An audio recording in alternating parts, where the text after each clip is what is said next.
If you struggle to go to the gym and get a workout in because you're not sure what to do, well, save this video. I'll be going over a workout that's going to intentionally cover your entire body. Let's get started. Our first part is going to be our warm-up. We're going to be doing 8 burpees on the minute for 4 minutes. This is designed to get your heart rate up and get your body primed for our mobility and then our lifting session. For the burpee, our chest and belly is going to come to the floor. Think of bringing your hands to the floor right in front of your feet. You'll jump your feet back and down, chest and belly touch, peel yourself up, jump your feet underneath the hips, and then you can jump and clap. If that's too much, you can always step back and lay down and then step back up and reach to the sky. Once we finish that, we're gonna get to mobility. Today, we're gonna be focusing a little bit more on our core and upper body since we have an upper body lifting set. So the first exercise is gonna bring our toes together, knees apart in a V, and we're gonna walk our arms forward, hands right outside our shoulders, and we wanna drop your chest and belly to the floor. So child's pose here is gonna be held for 30 seconds. Everything will be held for 30 seconds here. Once you finish that, you're then going to lift your hips. So your hips finish over your knees. You're gonna walk your hands forward, drop your chest and belly to the floor. This is a puppy dog pose. A little more of an intense stretch, but it's gonna allow you to open up your upper thoracic spine as well as your shoulders in this position. Next, we're gonna come down to the floor and we're gonna start off with a single arm T stretch. So you wanna have your wrist in line with your shoulder, and then I completely rotate to that side. So right arm's out, left arm above my shoulder. I'm gonna twist rotate as much as I can, opening up my torso. Hold for 30 seconds, then you'll switch other side. Then you're gonna bend the arm 90-degree angle. You're not gonna rotate as much, but you're gonna twist rotate, getting as much as you can in that position. So you're alternating, between your left and right side.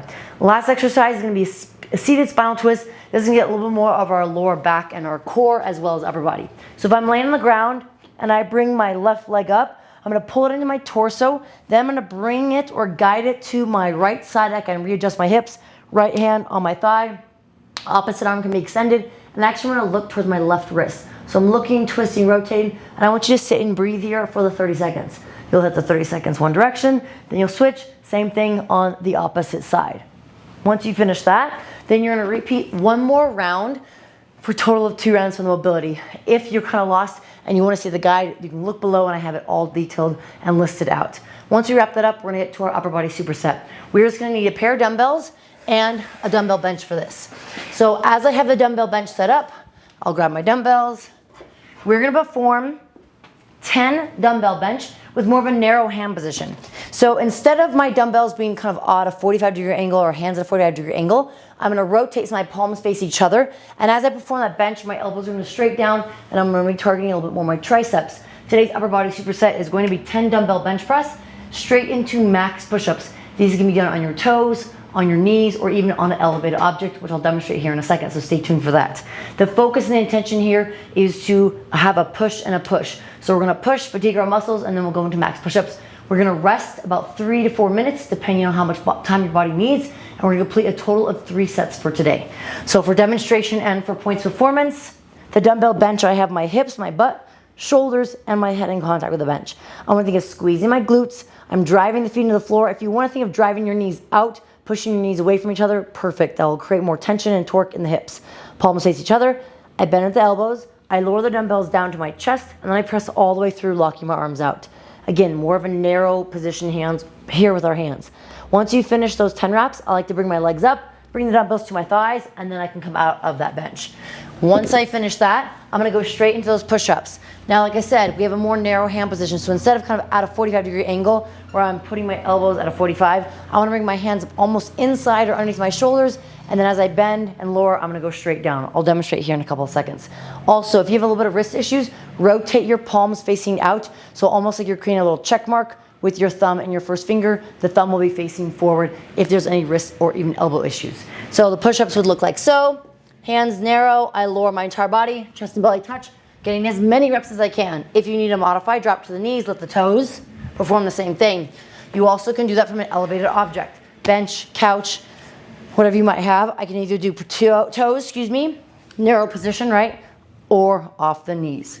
Bringing yourself up off the floor will allow you to essentially lessen the load or lessen the weight you have to press away from gravity. So having a bench or even a wall is a good option for that. All right, so once we finish that, we're gonna get to a conditioning piece. So I love conditioning pieces because they're going to elicit this neuroendocrine response with our body. So we're trying to go as hard and fast as possible with the workout. We're also trying to make sure we hit all the movement standards for each movement. Now today's gonna be a body weight workout. The rep scheme is going to be 10, 8, 6, 4, 2. And we're going to be doing air squats, lunges, and sit-ups. So relatively easy. It essentially is a triplet, 3 different movements. And we're going to be doing 5 rounds if you think about it. 10, 8, 6, 4, 2. Let's go over the movement standards. For the air squat, feet are directly underneath the shoulders and toes turned out. This is a guide and a starting point. If you have longer legs, you might go a little wider. If you have shorter legs, you might go a little bit more narrow. It just depends on your body. But what I do want to see in this points performance is the hips go straight back. I get my hip crease below on the top of the thigh. I'm pressing my knees so they track over the middle of the foot. I prefer hands out in front of me versus down because that allows me to keep my torso upright. It also allows me to bring my hips open when I come to the top position. Gives me a counterbalance. So hips down, arms forward, and then I hit the top position. You'll perform 10 air squats. Then you're gonna do 10 lunges. For the lunges, I have my feet underneath my hips. I take a step forward. Back knee touches the ground, and then I return to standing. Think of creating a 90-degree angle with both legs. You're pressing through that midfoot and standing up to the top position. 10 total, so alternating legs. Then for the sit-ups, if you have an ab mat, you can use the ab mat, or if you have a rolled up towel or sweatshirt, you're gonna be using that to fill the void on your lower back. Now the reason we do this is it allows our spine to press into the ab mat, towel, sweatshirt, and allows us to use more of our abdominal muscles. Now there are also a couple of ways that you can incorporate the sit-up in terms of your leg position. So traditionally people think of just knees kind of creating a triangle or a pyramid with my legs out in front of me. Other option is to bring the soles of your feet together where your knees go to the side. This is a butterfly position. The butterfly position takes out the action of the hip flexors just a little bit, so you utilize those abs more. So if you're looking to target your abs, keep your legs in that butterfly. If you actually want to work on strengthening your hip flexors, keep your legs in that triangle, or if you want, completely straighten them out. For that standard, it seems relatively easy. I'm going to go all the way down, shoulder blades touch. I'm going to swing my arms and create some momentum. Nothing is wrong with creating some momentum with the arms. We're looking for intensity here, so I want you to move as quickly as you can from the squats to the lunges to the sit-ups. I'll perform my 10 repetitions, then I'll come back up, and then we'll go 8, 8, 8, 6, 6, 6, 4, 4, 4, 2, 2, 2. That will wrap up the conditioning piece. Again, use a watch or your phone to count or to use it as a timer to see how quickly you can get through that workout. Once we wrap that up, we're then going to do a little bit of accessory work. Today's accessory work is going to be focused on the core. Now, core is not just the front side, but also the back side. So we're going to start with a hollow hold. We're going to do 30 seconds. A hollow hold position is where I'm completely extended, toes, legs, arms are off the floor versus being in contact. So to start, I want to think of tucking my upper rib cage down into the belly, and I want to press my lower back into the floor. I'm tucking my pelvis slightly, lifting my legs, squeezing my toes, and pointing my feet. From here, if this is too hard, you can jackknife it, bringing one knee in, or I can bring your hands by my thighs, palm facing up, or I even can come to a tuck position. The focus here is to keep this position for 30 seconds. If you have to break it up, totally fine. Maybe 15 seconds, rest, 15 seconds.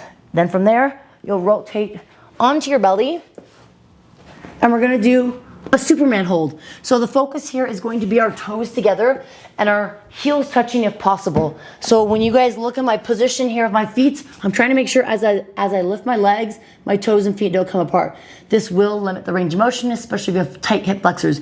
If you're new, if you want to just start with slightly creating a gap, that's fine. If you're more experienced, keep those toes and heels together.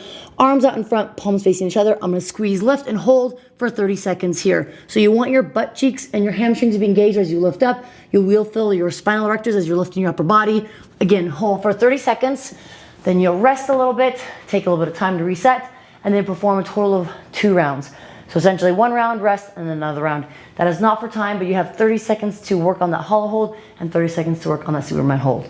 Now that will wrap up today's session. This should take about an hour. Like I mentioned, again, if you're lost and you're not sure what to do, I'm guiding you as a coach, providing you points performance, and also guiding you a plan. If you want more and you like this program, I have a Prepare, Endure, Survive program that you can check out. It essentially covers everything that we just went over: a warm-up, mobility, some sort of strength component, some sort of conditioning piece, and then some sort of accessory work for the core. Again, not every day is going to have conditioning, not every day will have strength, but it is essentially a general physical preparedness program that will help you feel better, stronger, and more comfortable with your body. If you guys have any questions, please feel free to drop me a comment below. If you like this, as some of the videos on here, please share with others.